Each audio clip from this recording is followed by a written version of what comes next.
Hello there, dear friends. This is Bob Hatton. This is the Encourager. I am so glad, I'm so happy to be with you today, and I am already feeling encouraged. We're looking at the story of David, and David has been anointed to become king over Israel.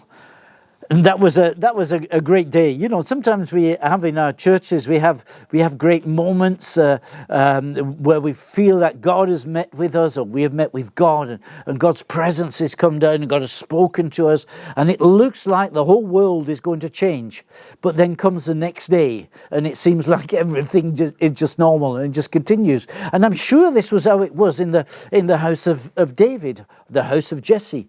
The next day came, and things continued as they were. And it was an exciting day when David was anointed. The people, the leaders in Israel, they came to Samuel at one time and they said, "Give us a king like the nations have." And now God has said, "I'll give you a king after my own heart." And when Samuel anointed David, there was a cry in the heart of God, "I have found David who will do everything according to my will. I have found David a man after my own heart." But then everything starts to go normal.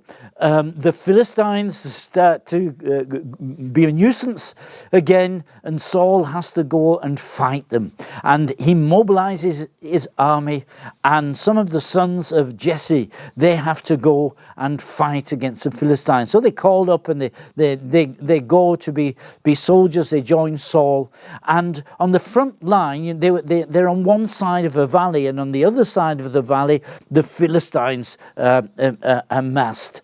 But they don't start to fight immediately, and the champion of the Philistines, a man called Goliath, he comes down and he starts to shout and challenge Israel to come and fight against him. He said, "Send me your champion, we'll fight together, and whoever wins has won the battle. We don't need all this fighting," and so on. And he continues day by day, and he blasphemes the God of heaven. Now, nobody in the Israeli army, the Israelite army, wants to fight against Goliath because he is big, he is strong, he is an experienced soldier who, he's killed many people, and nobody really fancies going to fight against him. Meanwhile, back home, back at the ranch with Jesse tells David, "Go and take some food to your brothers. They must be quite hungry now because they didn't take very much with them. I'll give you some supplies. Go and visit them and see how they're going on and give them some food." So that's what David does. He goes off to serve his brothers. This is something that we learn about David. David has a real servant heart. David wants to help the people. His brothers are not too happy to see him because it's a little bit embarrassing, this guy, Goliath. But anyway, when the time comes, Goliath is there on the front line of the Philistines, and he's shouting, he's blaspheming against God, and he's challenging Israel to come and fight against them. And David doesn't know what's going on. And he says, "Who is this uncircumcised Philistine? You know, why is he doing this? Why is he marching up and down? Why is nobody going to fight against him?" And the brothers are a little bit ashamed of this, and they tell him to be quiet and mind his own business. And has he really just come to laugh at them or whatever? What's he doing here anyway? But David listens to this challenge, and if nobody's going to fight against this Goliath, he decides he's going to fight. So he goes to the king and he says, "King, you know, I can fight. I can manage him. You know, I'm a shepherd, but a lion attacked my sheep once, and I killed the lion, and a bear came and attacked. I killed the bear as well. So this Goliath, you know, I mean, what is he? He's nothing. I no problem." So Saul is a little bit lazy, isn't he? He takes this teenage boy and says, "Okay, you can do it. Here's my armor. Go and fight against the giant." In the end, David feels he can't wear this armor because he's not used to it. He's not had any training to fight in the armor.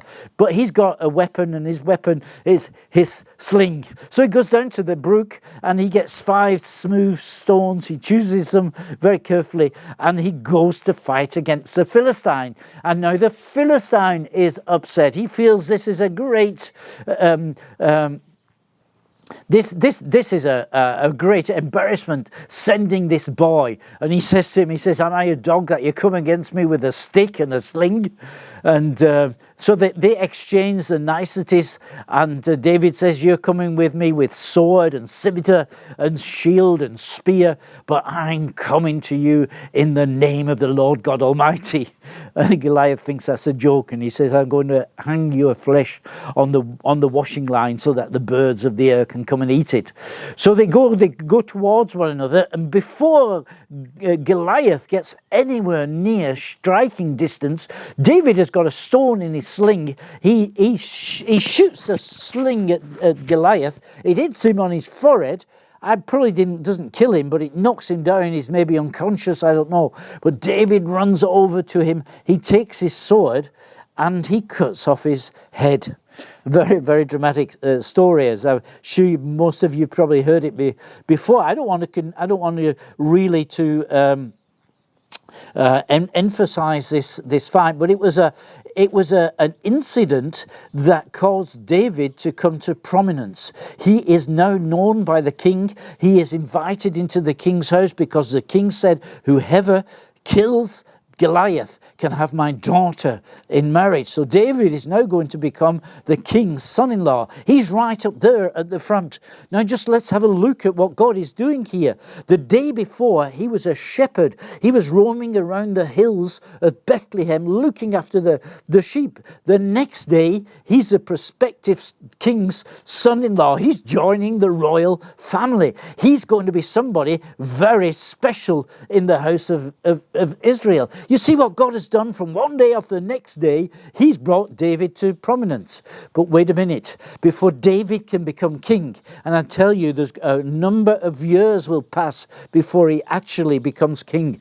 Before David can become king, he has to go through a process of becoming mature, and God will guide him through this process. It's a particularly painful process for David. So, dear friend, what I just want to tell you by bringing this this side of the story is maybe you have a genuine call on your life from God. It has been confirmed by numerous prophecies. People have told you, you've got Bible verses, you've had dreams, you've had visions, and you know that God has called you to something, but you just can't come into your calling. Well, let me just tell you, there's a process that we have to go through, a process of becoming mature. And, you know, the Bible tells us in the, I think it's in the Minor Prophets, that we shouldn't despise the days of small beginnings. Whatever you've got to do today, do with your whole might. God is using the things that you're going through at the moment to prepare you for something greater.